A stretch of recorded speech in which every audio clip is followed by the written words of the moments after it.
Trigger warning, this episode talks about infant loss and parental loss. Hi mamas, welcome back for another episode of Moms with Moms. Moms offering mom support with moms on megaphones. I'm super freaking pumped today because I actually have Gina Mundy with me. And at first, before you do anything, you need to Google her right now. I'm going to give you 5 seconds to Google her because you are going to be super impressed. So I'm waiting 5 seconds. All right. Now that you've read about her, I'm going to tell you anyway. So she's not only an attorney, but she's also a bestseller for her book, which is, I'm going to say it because I'm going to butcher the name, A Parent's Guide to a Safer Childbirth. Now, if you didn't Google her, I'm just going to give you a quick lowdown. She basically helps moms and parents with safer and protecting moms with childbirth. Gina, did I get that right? Perfect. So I was super excited because she kind of reached out and asked if she could come on the channel. And I said, obviously, of course. And we're just going to get to know her.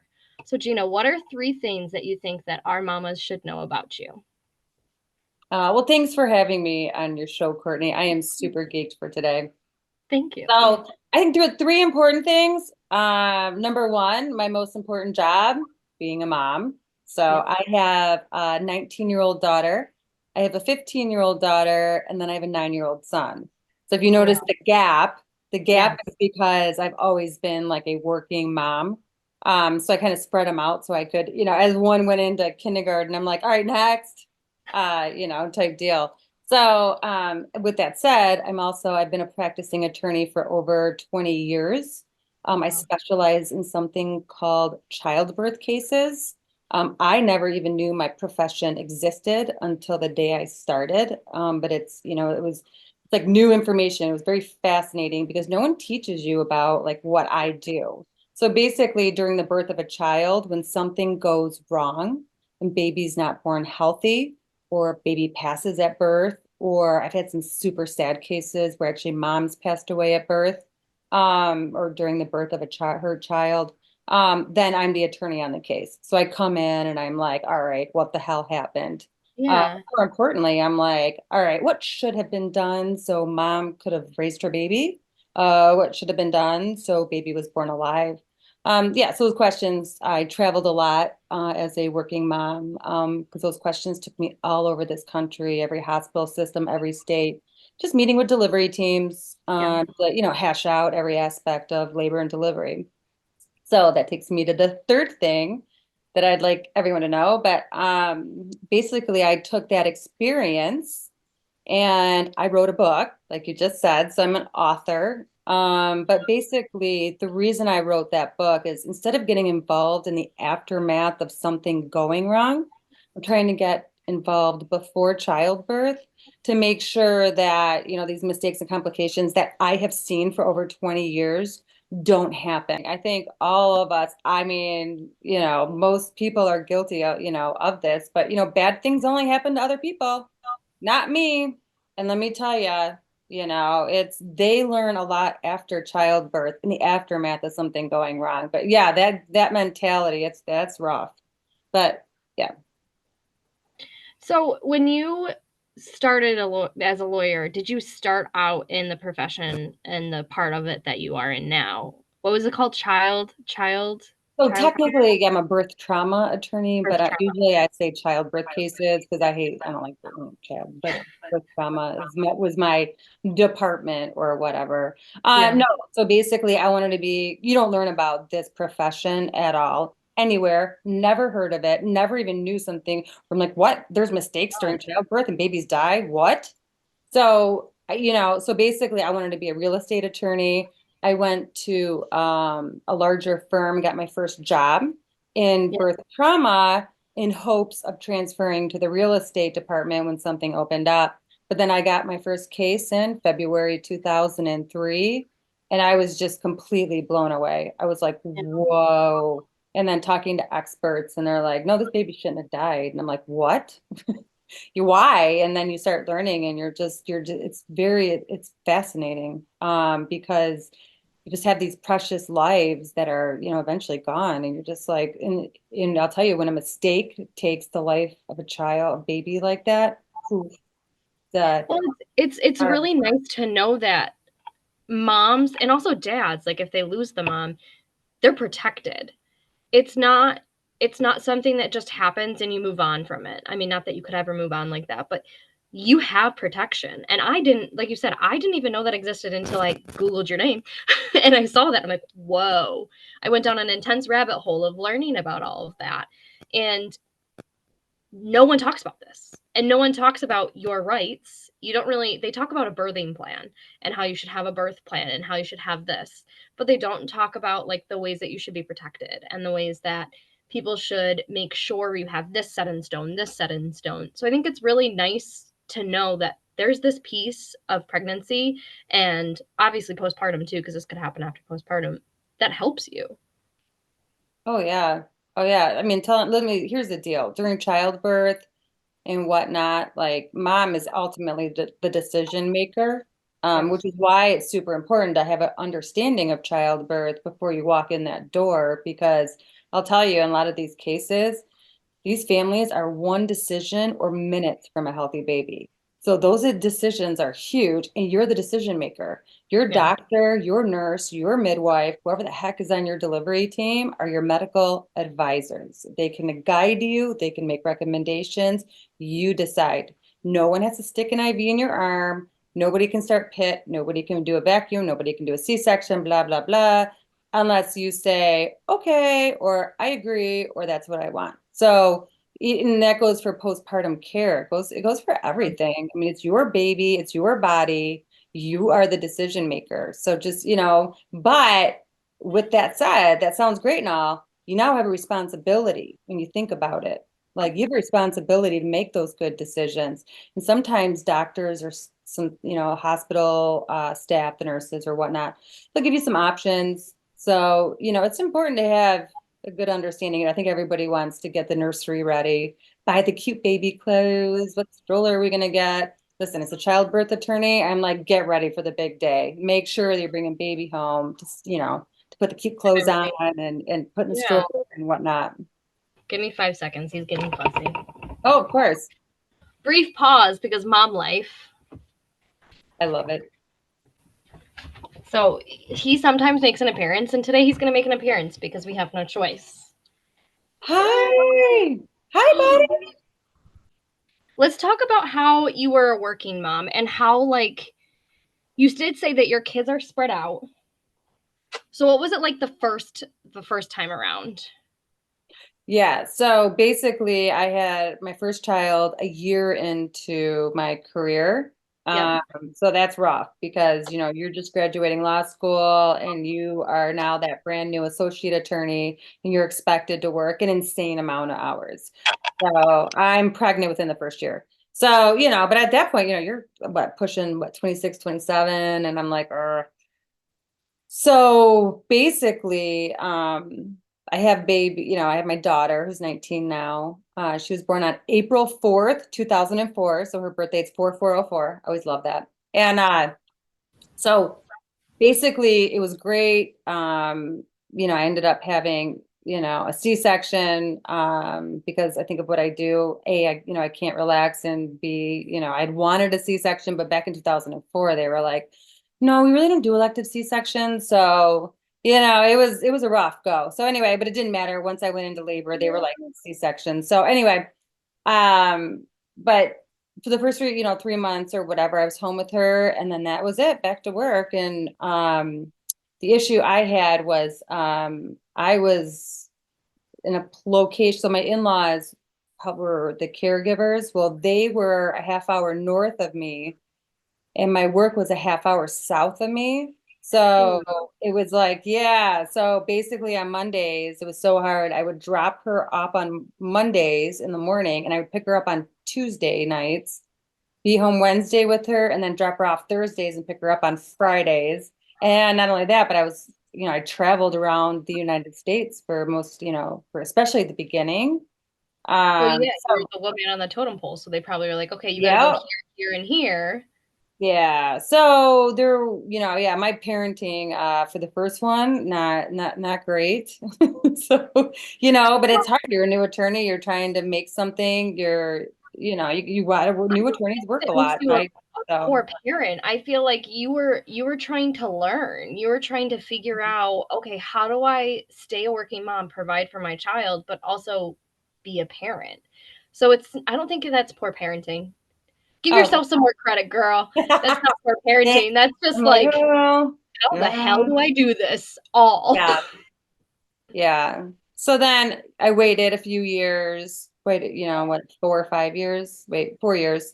Yeah. Um, and then that's when number two came. Now, once Eliana came, so the first one's Abby, second one, girls, Eliana. Then I went more part-time for a little bit. Yeah. That was huge. And not only that, it was like ding, ding, ding. Okay, let's move near the in-laws. So that way I'm by the in-laws and I just have to drive south. So yes, it was an hour Much drive, but it easier. was just one way, right? Yeah. So yeah. So then, Well, it makes more sense. You're not driving all the way up here to drive all the way down here to drive all the way up here to drive all the way down here. That makes more sense. yeah. So that was great. So yeah. So then that was cool. And then I was part-time for a while, but I was very busy. We were unfortunately very busy. So I ended up Yeah. after a couple years after Eliana, the second one, going back to full-time. So Do you think it was better that you spaced them all out like that for you? It sounds like it worked, but what do you think was the best about having them spaced out and not back to back? Because like a lot of people have them now, two under two. oh yeah. So for me, I mean, as I got to like enjoy each one like individually and Yeah. whatnot. But I'll tell you, it's really hard right now because I have the 19-year-old, a 15-year-old, and a 9-year-old. They're completely all different. So, and not only that, but growing up, over the last, 9 years since Liam was born, yeah, I mean, we're like different directions. We're flying this way. So our kids, they're cool with each other, they watch each other, but they don't play with each other. You know what I mean? So it's like they're too far in age to really be like tight. Yeah. And I don't like that because I'll see, my friend who has, kids like back to back to back. Well, they're like best friends, and then she can go anywhere and they all play together. And I'm like, oh, I have to play with my kids. Like I have I to do don't have the something with sibling thing where one. they play with each other. I have to play and play games. But with that said, then it's forcing me to interact with my kids and not just be like, all right, you two go play or something like that. So Well, and with me working all the time, I was just about it, to say. even if they did have siblings, I probably would have been in there a little bit more. Well, and that's what I was about to say when you brought up the working is like you work a lot. So I don't think it forces you. I think it allows you to kind of have those different bonds and the different opportunities with each of the kids. If you had them close together, you might not have those bonds with them like you do, and the ability to kind of spend separate time with each of them because they'd be close in age and they'd be like, well, mom, no, we're going to go play and we're going to do this type of thing. So I think it kind of works out for you and your lifestyle. Yeah. I trust me, I've kind of, as an attorney, we analyze everything and I have no exception to that rule. So I've always analyzed this. Should I've had my kids like back to back to back? Because I decided pretty early on that it's going to be one, wait like a while, two, and a lot of people are like, wow, that's a crazy decision. And I think ultimately for me, yeah, for a lot of what you just said, it was the best decision.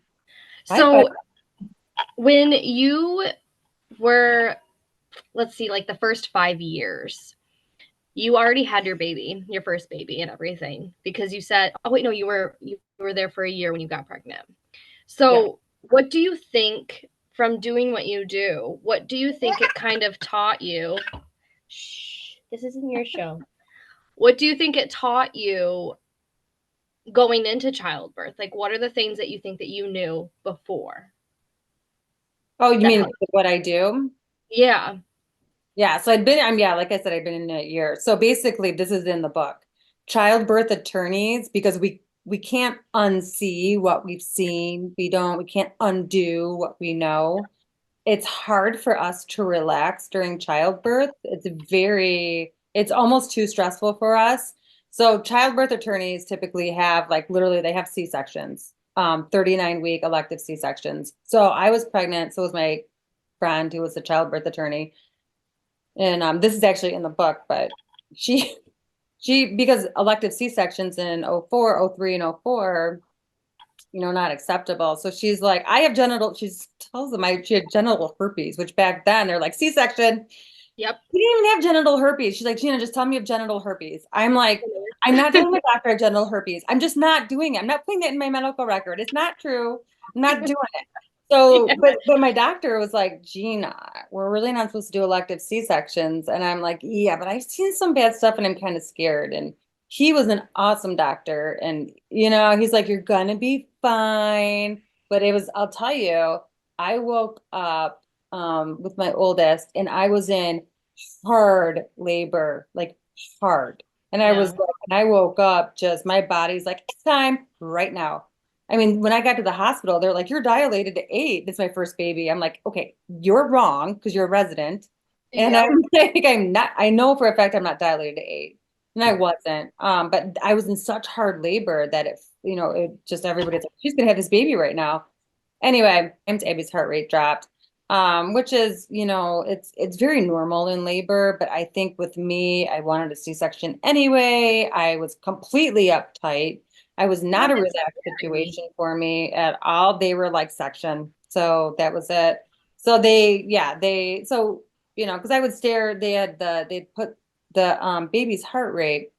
So baby's heart rate's like really how you tell, like I can look at a baby's heart rate and I can tell you if baby's a rock star or if baby's struggling during labor, right? It's like the first Yeah. thing they teach you as a baby lawyer. So I'm staring at the heart rate and I'm just wigging everybody out. It was so there's a section, just sectioner. So I'll tell you, it was interesting because I went into labor that very first, and this is in the book, because the mental psyche between going into labor and the mental psyche of rolling up to the hospital for an elective C-section, it's completely different, right? So your body has these natural cues when you go into labor, and it's like, get the baby out, get the baby out. Your Mhm. nature inflicts all of this pain. You just want the pain to stop. The only way it's going to stop is the baby's out, like, whatever. So the first one was like a breeze because I'm just like, get the baby out. I don't even, just cut me open. You're in a different state of mind.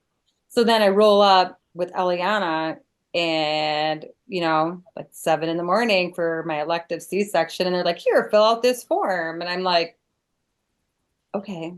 And they're like, have a seat right here. And I'm like, okay. So I sit, I'm just like, Yeah. this is freaking weird. Like, this is like eerie. I think I wrote in the book, it was like this eerie calmness. Like, you're like, Because you know it's happening, but it's like, when is it going to happen? Yeah, I'm 2 hours from them, holding my baby. But the baby, I look down, is this massive baby in my belly. And I know the only way the baby's coming out is when they, stick a scalpel. You're just like, oh. So I'll tell you, the mental psyche with an elective, it's interesting, which is, I'll tell you, with my kids, they don't know what I know. I'll prepare them differently because I'm a childbirth attorney. Yeah. And a family will traditionally prepare. Actually, no, how I would prepare my kids for childbirth is my book. So I did write it for my Read the kids. book. There you go. Yeah, I wrote it for my kids. Like, okay, if I'm not around, whatever. Because we did have like this kind of near family tragic event or whatever with the baby, and it just made me think, what if I'm not around for my grandkids and blah blah blah. But anyway, with my kids, I would definitely kind of push them to, go into labor. You'll be okay. There's just certain things that you need to know. As long as you know this, you're good. So, and they haven't seen what I've seen. So, It's funny. I honestly now, like thinking about it, I wish I read your book or knew about your book because I had an elective C-section. oh, you And did? I did. I Really? Why? That's Mhm. interesting. Most people don't do So that these days. there was a lot. We had a lot of conversations. going into it, I said to my boyfriend, I was like, I don't want to have a C-section and I don't want to have a traumatic experience. I said that if I already have these health concerns and it's possible that I'm going to have a C-section, I would just rather have it. Yeah. Because well, that's I'll tell you, that's some serious shit. Pre-clamp. Okay, this is in my cases. You know, it's not in my book yet. My book is divided into two: childbirth and then pregnancy. And pregnancy is not out yet. And and remember, childbirth. Oh, you know what? No, my book wasn't out yet. My book just came out June this year, June 2023. You wouldn't have been able to read it anyway. But dude, I'm telling you, you know, I'm glad you realize the severeness of those diseases because though, dude, I have mom's like it's not good. What I've seen, I hear the words preeclampsia, high blood pressure, hypertension. I cringe as a baby lawyer. So you having that elective C-section, yes, it just scares the crap out of me. So I'm glad you must have had a good doctor who really I kind really of did.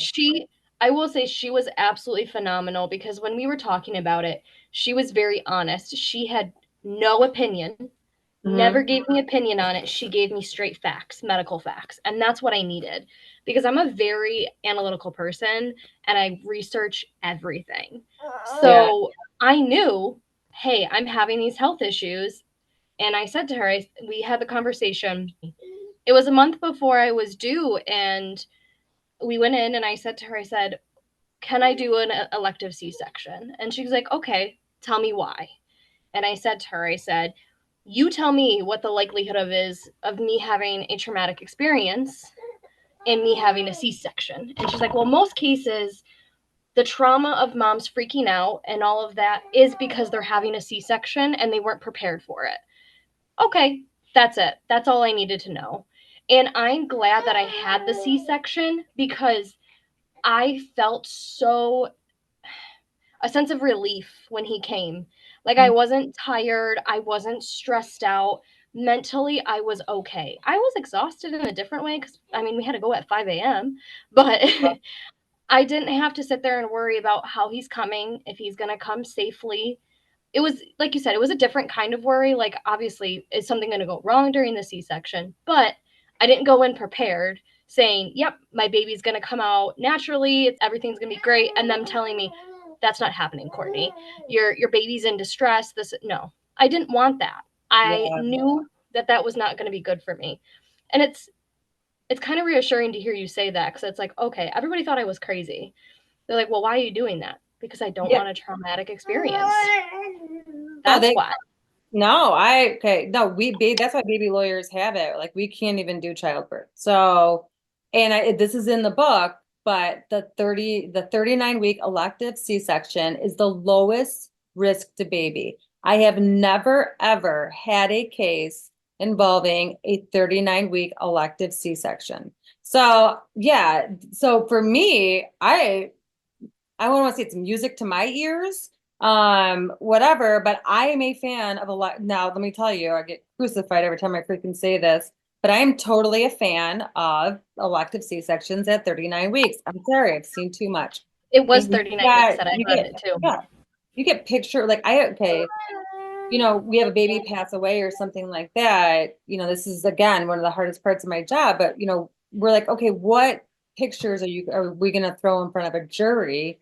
The dead baby pictures, so you can't unsee dead baby, and it's like, ugh. So the stuff I've seen, it goes through my head, and they always, like the hospitals, they always do like the baby's passed and they do these cute baby pictures, and I'm like, oh, but the baby's not alive, and you're just like, I mean, it's for the parents, I get it, but it's like, I don't even know how they could look at that again and whatever. So, but again, as a baby lawyer, I can't unsee that crap. I mean, it's not crap, but it's just so hard.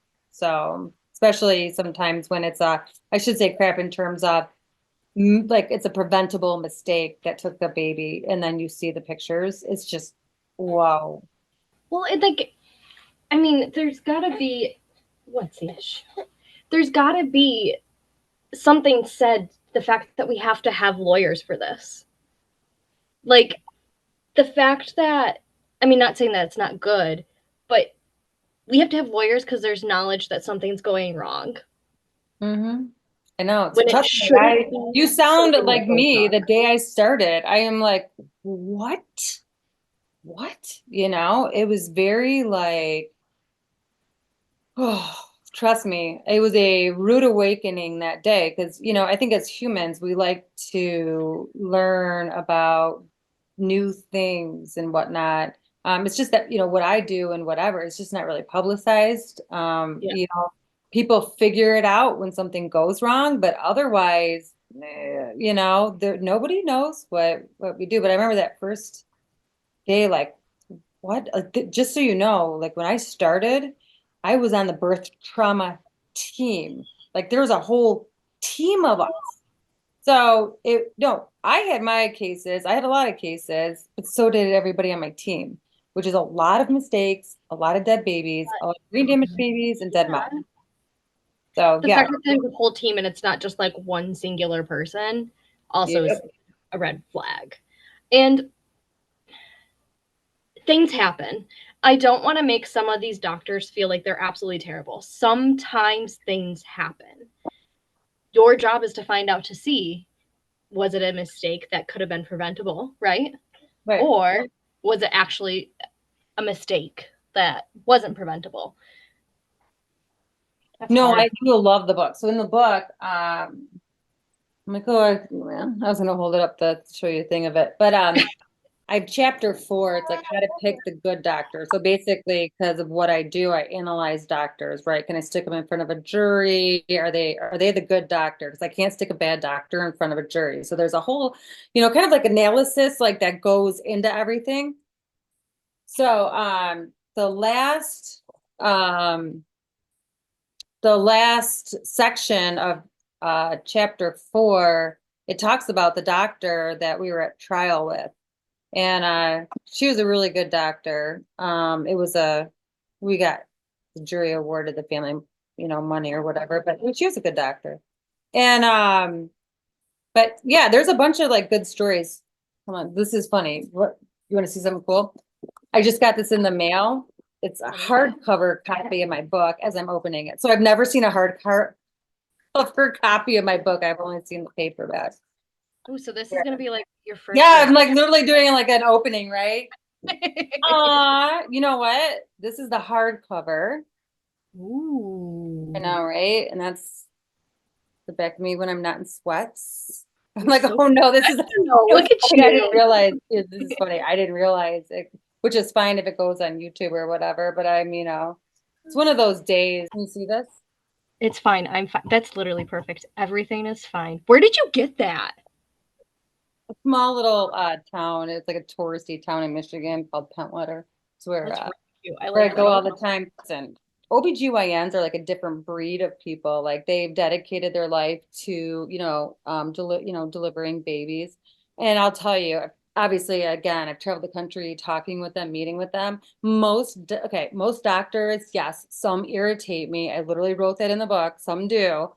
Most doctors understand like a mistake in their profession is unlike any other, or any other profession. So most doctors are good people in this profession. So, I put that's all in the book, but yeah.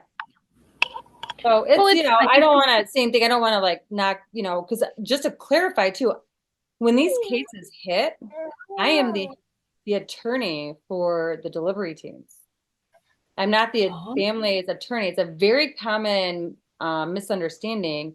Literally, I usually before a podcast starts, I'll be like, hey, just so you know, I'm the attorney for the hospital. And again, it's the same thing. It's like, you are? Well, you wrote a book to the families. And I'm like, yeah, hospitals, I know they have a bad rap right now. They're actually not trying to kill babies. Like they want these mistakes. They understand that crap happens. Whatever, and they want to prevent it, just as much as, someone, like I do. And other doctors or, nurses or and whatnot. So they know. but I think it's good that you wrote your book in the light that you did for parents because of what you know. I mean, your job is to make sure that those things don't happen again. really. I mean, it happens, and then you're like, okay, I'm going to sit here and find out why it happened and how it happened. And this hospital's not going to do that again, or this doctor's not going to do that again. So you may be the attorney for the hospitals, but your approach is to make it so it doesn't happen again, or to ensure that everybody's protected in a way. So it doesn't, 100%. that's like someone saying bad doctors. It's like, oh, she's a bad lawyer because she's for the hospital. No, you're actually for the people because you're making sure that doesn't happen again. So Yeah, that is, and that's, and whatever comes of it, comes of it. But yeah. listen, my mission, I'm telling you. So when I was writing the book, I cried. So apparently for the first 19 years in this profession, I suppressed like the emotional aspect of everything. And Yeah. so when I started writing the book for the first 3 months, I actually cried every day. Like it was just all rushing out of me, because you have to go back. You have to think about these families. You have to think about what happened. But I'll tell you, okay, garage door repairman's here. So hold on. Give me a few minutes, and then little buddy too. He's happy. I'll go change his diaper, make sure that's not his issue, and we'll reconvene. I love it. I'll see you in 5. All right, podcast break. 2,000 years I later. love it. Yeah, I know. I'm moving like bunny cages, and because we have a bunny in the garage up against the thing. Yeah. Massive, and the bunny just sprays pee everywhere. You're like, my daughter's like, ah! I'm like, thank God I'm drinking wine, so I'm okay. My God. I couldn't imagine a bunny spraying pee like that. That's something I've never heard. Oh, yeah, I have no idea why. That's so. He used to live in the house, but because he gets whatever he does this and he sprays pee everywhere. It's just disgusting. And so we had to put him in the garage. I'm trying to give him away. If you were closer, you're like, does Bino want a bunny? Absolutely not. Nope, we're good with our dog. The dog is enough. So what's one thing that's in your book that gives moms a tip for childbirth? So That they so something that's completely different in my book. I mean, actually, my book's not your ordinary pregnancy book. So it's good. It's very direct. But one chapter that's amazing in my book, that alone is chapter 11. And it gives parents the common mistakes and like kind of the reoccurring issues in my cases. Okay. So basically, in these cases, I see a lot of the same things over and over and over. So if expecting parents they know what these reoccurring issues are, it kind of gives them like this heightened sense of awareness. So, Yeah. like, okay, this is a common issue in a case, let's make some good decisions, or let's ask some more questions or whatnot. But for instance, in that chapter, I go over like the number one most common fact and issue in a legal baby case. It is Pitocin. Pitocin is used to induce moms. Oh yeah, I get a new case in the door. Typically the first words I read are, mom is being induced with Pitocin, most of my cases. So that is almost like it's, and it may not be like the exact main issue, but there could be like this cascade effect or something. So then I'm like, PIT's a huge thing. So I've seen Pitocin inductions gone wrong since literally February, my first case in February 2003. So then I have a whole chapter on, okay, this is how we're gonna have a safe Pitocin induction. So anybody who is having like a PIT induction, or, here's the deal though, like, childbirth is very unexpected. You could roll up to the hospital and they could be like, yeah, we recommend a Pitocin induction. You better know something about it, because that's when things go wrong. So my book, goes over basically the important things everybody needs to know about Pitocin, how to have a safe induction. Because while Pitocin scares a baby lawyer like me, I'll say something to my doctors. I'll be like, oh, do you have to raise Pitocin scares me, but you're okay with it. So doctors are like, no, it's safe. It's, whatever. And I will say with the doctors, They all agree that Pitocin is a good option. What they don't agree on is how to administer it. And that's, their Mm. dosages, how often they're increasing the dosages, how much they're giving. That's where doctors really don't agree. So while my book may say, this is what I recommend, some doctors that may be their protocol. Other doctors, not so much. So, but you don't know until you read my recommendations, tell you what to ask your doctor, and stuff like that. So that's probably the biggest part. But yeah, there's a bunch of information in there that, I was on a podcast and someone's like, why is this information just surfacing? And I'm like, I don't think a childbirth attorney ever thought to write a book. Like literally, he's, like this is how I prepare my family. This is how I prepare my kids. We're different because of what I've seen, but now it's available to, everybody. Well, not only that, but I feel like society was so hush hush about the negatives and the not so pretty things about like pregnancy, postpartum, and all those things. And like people only wanted you to know the happy stuff. Yeah. And that's stupid. I'm sorry. I'm sorry. Like, I'm in a generation where we are very honest, we are blunt, and as my mom would say, we bitch about everything. But there's a reason why we do, because I think the older generation was like, nope, we can't talk about the bad things. We just are going to brush it under a rug and we're going to ignore it. But that's why we have these problems. This is why we have postpartum depression, why something that you have done for now 23 years that probably should have been talked about and should have had knowledge about is now surfacing. Thank God for your book, honestly. Like, I think that every mom should know about your book. Interesting, because because I'm an elective C-section person, but I get so much shit from people about it, and it's like you would tell people and you sound like you get some same shit.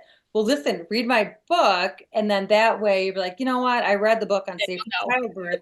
Just so you know, this is what childbirth attorneys do. It's the lowest risk to baby. It'll kind of, and then it also, remember again, it goes over the mental psyche, that, you had an elective C-section, so that mental psyche, the difference. Now, I was able to go into labor and get an elective C-section, so I can really compare and contrast. But even elective C-section, if anything, it'll help, anybody who wants to, combat your decision or question it, I should say.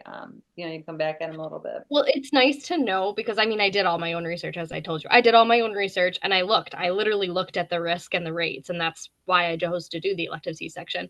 So it's nice to know who somebody who actually studies this shit can sit there and back me up and be like, yeah, that's true. You probably took the best route possible. So it's really reassuring. So yeah, elective C-section mamas, you're fine. You're fine. Gina's literally telling you, go right ahead. Yep. Lowest risk to baby. Definitely talk to your doctor by first. far to baby. 100%. So I'll tell you too, because I'll talk to, I talk to a lot of pregnant moms. So yeah, two parts of that. Elective C-section, very rare. Like I rarely, even as a childbirth attorney who talks to pregnant people, like very rare that anyone says it. And then, hold on. I think I forgot number 2. Dang. brain fog. I know. I'm like, what was number 2? I don't know. Well, we were talking about we did that in 10 minutes, but the podcast is over. So oh no, you're fine. You were talking about Pitocin and elective C-section. So I don't know if that helps like jog your brain. Did, thanks. So when I get, because of what I do, and I'll explain to somebody what I do, and they will be like, oh my gosh, I had the worst experience, during childbirth. And I'll stop them and I'll be like, hold on. I go, let me guess. And seriously, 10 out of 10 times, it's, you had Pitocin, didn't you? You were induced. And they will be like, how did you know? And I'm like, because I do. And I'm telling you, the scary part is I hear all of these scary, Pitocin stories because of what I do. Yeah. They have a good ending, right? But then I have to deal with the ones that don't have a good ending. So it's like sometimes you have Pitocin induction, if it's not done right, it's kind of like these close calls. And it's like you want to land on the right side of a close call. My cases are when they land on the wrong side of a close call. And again, minutes or a quick decision from a healthy baby, which, so And this is life. This is new life in the world. It's hard. And it's important too, because like you said, it's not that they're bad doctors, but having knowledge and knowing kind of the risks and what could happen is really helpful, because I think a lot of the times, again, I had elective C-section, so I don't know from personal experience, just from my own research and like listening to other people. When you're in that moment and they say, okay, this is what's going on, this is what we're going to do, and the doctor says, you have this option or this option, you're going to go and you're going to say, okay, well, what do you think is best? And you're going to go with what the doctor says. You're not going to advocate for yourself, because your first concern is your baby and what the doctor's telling you. If you're not ready and a doctor, you enter labor or whatnot, you're in labor, you're in a different state of mind. It's the only time where, being in pain is okay. And you enter this different state of mind, your doctor is now trying to tell you things that you have never heard before, and you go like deer in the headlights. Listen, it's hard to focus. Yeah. Especially if they're like starting to question the health of your baby.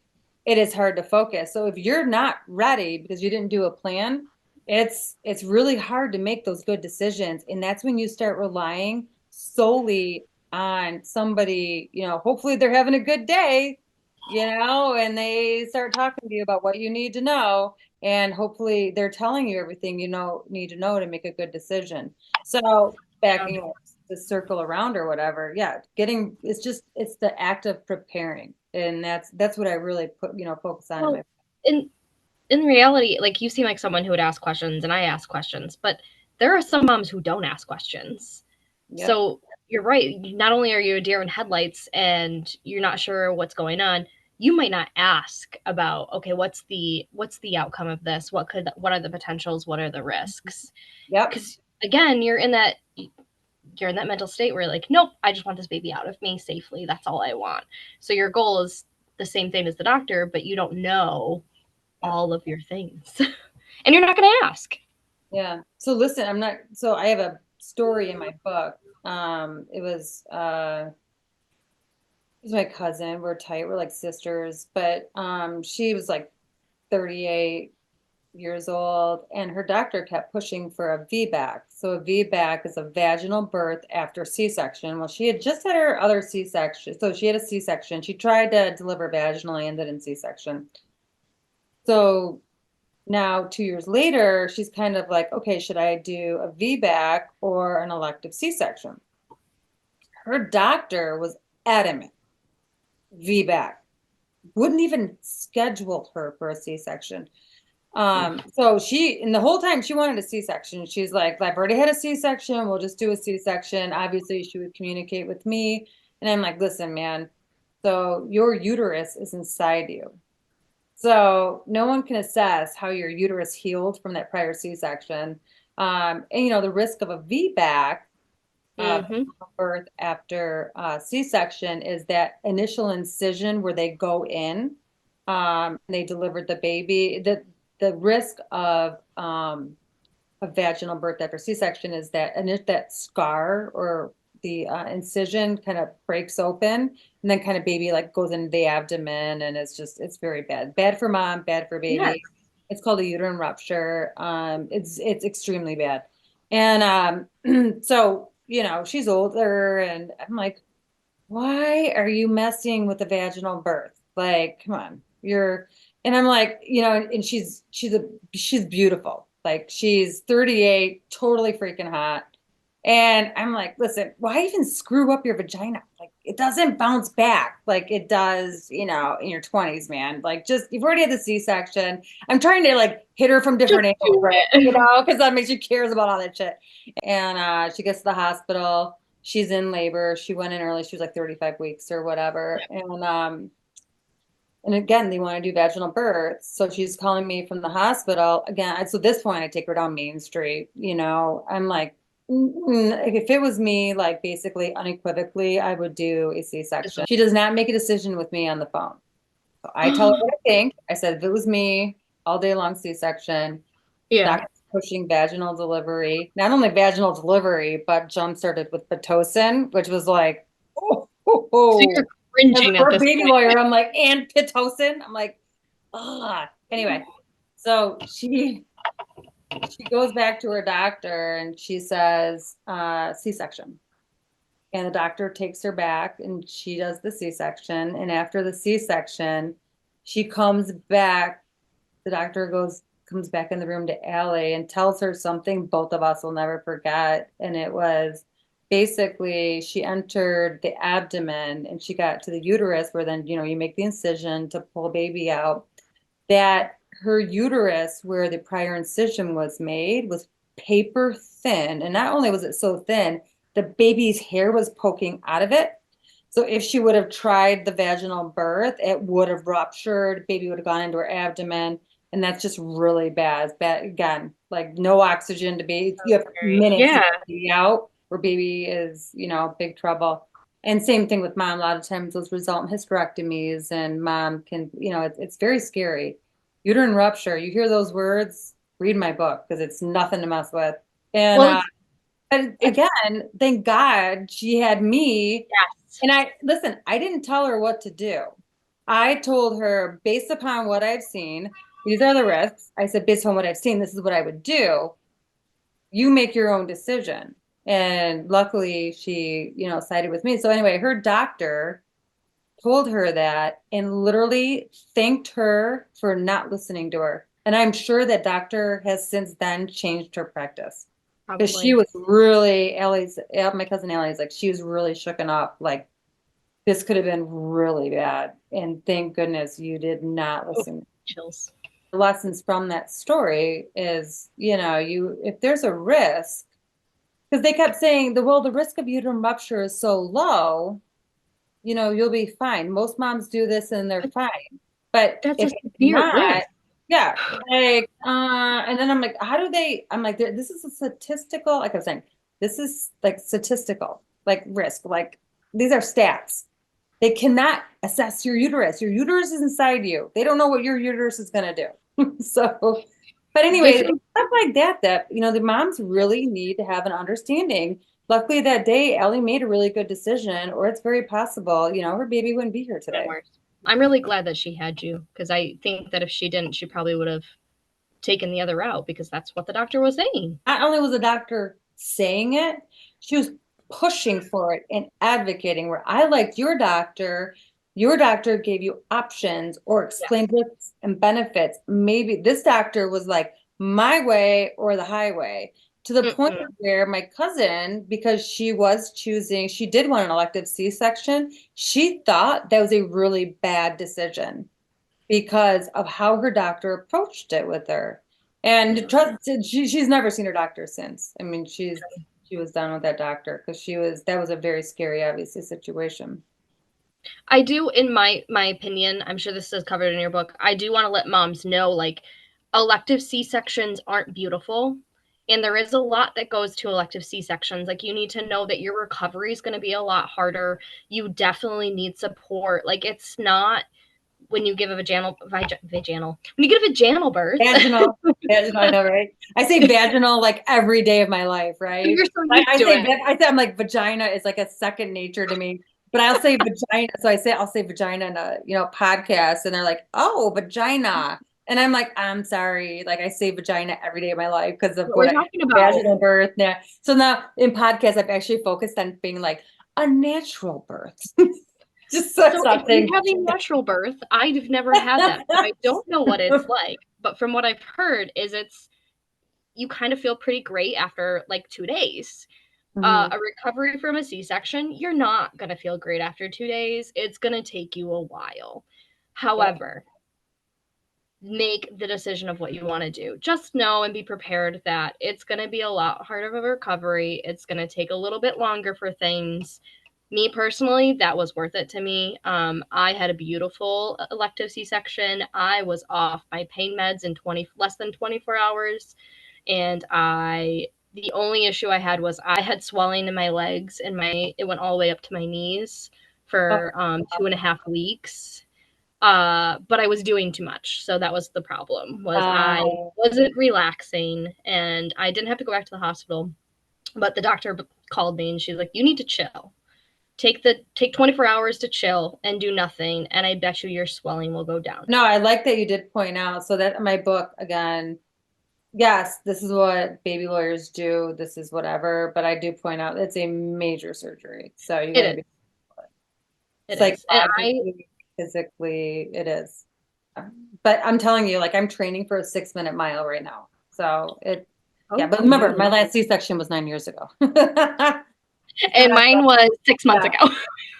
Right. So a little bit different. So, but you do, my point in telling you that is it does come, back around. So, and it may be even more beneficial because you do have to work harder after a C-section, I feel like, to get, back into the shape and to push yourself because you've been under, the anesthesia and stuff like that. So I am going to be quite honest. My workout regimen and my workout life is non-existent. I have a beautiful $2,000 Peloton that sits in this living room that I've probably ridden maybe about 10 times.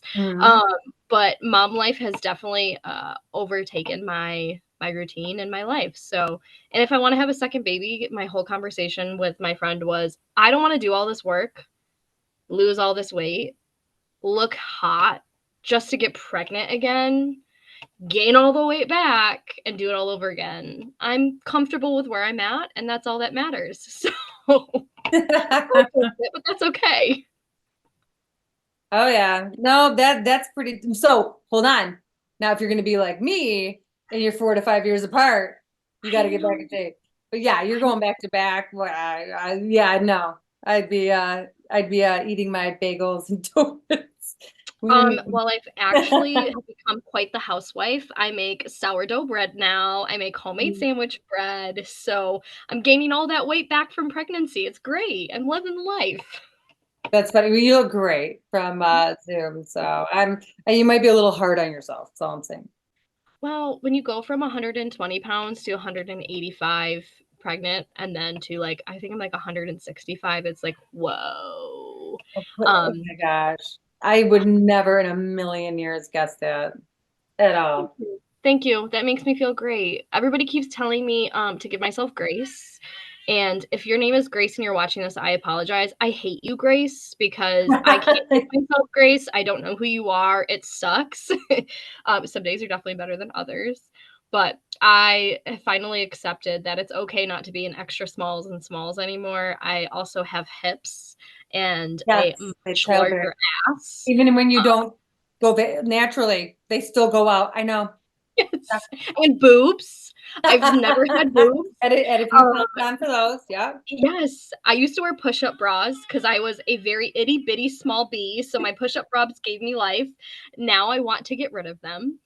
Before I got pregnant, I actually contemplated of getting a boob job because I was so uncomfortable with my boobs. And now I regret that. And I'm so glad I didn't get a boob job because I can't wear bralettes because they just hang out. And they don't sit nice. So the fun things of being pregnant, I have boobs now. Granted, I'm breastfeeding, so they're saggy as shit, but they're there. I love it. I love it. You were so funny. Thank you. Thank you. You'd be a good boy mom too. Thank you. Thank you. I can't do the drama. I'm enough drama myself, so I don't need someone who has drama like me. And my boyfriend, you're so funny. I just love it. Awesome. All right, so we're gonna wrap this up as always. Cheers, Gina. Thank you so much for joining us. We had a great time. We did. That was fun.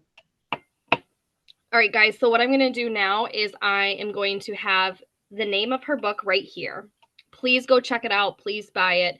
If you're a first-time mom, or if you are a second-time mom or a third-time mom, and you're going through this experience and you're not really sure what you want your pregnancy and your childbirth to look like, please check out her book. If you guys want to continue to see the episodes, or if you want to comment or have any conversation or questions for Gina, leave the comments below, and then also subscribe. If you are looking for daily inspiration, daily reels, or anything just to kind of be real and talk about the not so pretty sides of mom life, here's my Instagram and my Facebook page. And I'm on TikTok again. I got banned, but I'm back on TikTok. So here's my TikTok page right here. And then if you're a mom who wants to come on the channel to talk about your experience and hopes to maybe connect with another mom or just to share your story, please send me a DM on any of the pages or any of the links. If you want to remain anonymous, that's totally fine. We also do, I have a couple of them that I plan on doing soon, but I love getting them sent to me in my email. You will remain confidential. Like, I will not say your name or anything, but sharing your story is so important. That's the whole part of this, is letting other moms know that they're not alone. Being a mom is hard, and it's okay to sit there and say, this sucks sometimes. Doesn't mean you don't love your child or love being a mom. And as always, as moms, we constantly try to survive and thrive. So have your coffee, your wine, and your water, and you'll live till you're 100. 100%. So thanks, moms. Bye, besties.